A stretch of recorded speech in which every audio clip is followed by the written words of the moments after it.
पृथ्वी जळत आहे, भूमी दुमंगत आहे. सूर्य कमालीचा पेटून मेणबत्तीच्या शोधात रातीच्या सोयीला जाणीवेने आमची म्हातारी बाहेर गेली आहे.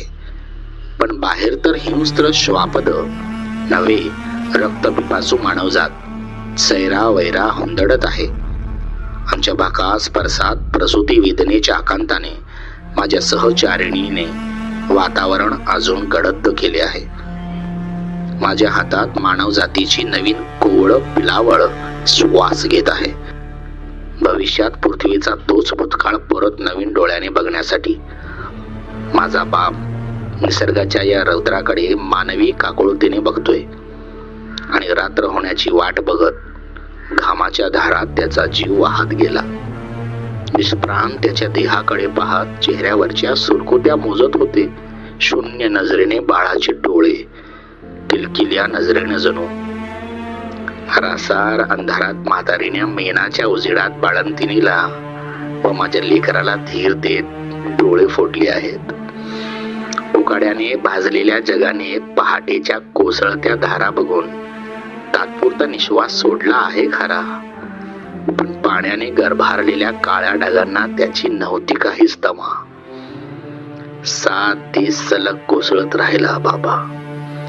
विजा पडून अंगणातल्या झाडानं पेट घेतला होता काल. आजही त्याच्या खाली उभ्या असलेल्या म्हातारीची राख भिजलेल्या मातीत घट्ट रुतून बसली आहे. आज कुठे जरा ढगाने कुठेतरी मोर्चा वळवला आहे आणि सूर्यही फिरतीवर गेला आहे.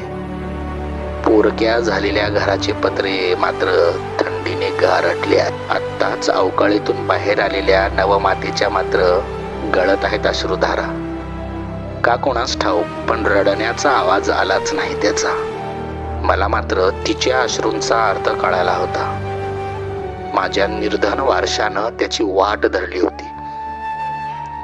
पोरका झालेलो मी आणि निपुत्रिक झालेली ती एकटक बघत होतो. दारातल्या माताळलेल्या फाटक्या वस्त्रात त्या फकीराकडे. काही पडल्याच्या आवाजाने भंगली तंद्री माझी. मायपुत्र झाले होते मोकळे या कचाट्यातून. 2 दिवस फकीरानं साथ दिली. सर्वांच्या क्रियाही झाल्यात आता पूर्ण, पण फकीराने त्याचे मडके फक्त माझ्याकडे ठेवले आणि गेला कुठे अज्ञातात. त्या मडक्यात नव्हती काही नाणी, पण एक छिद्रात खोचला होता एक कागदाचा कापटा. बघितला होता मी गुडून. त्यावर लिहिलं होतं, शेवट जवळ आहे.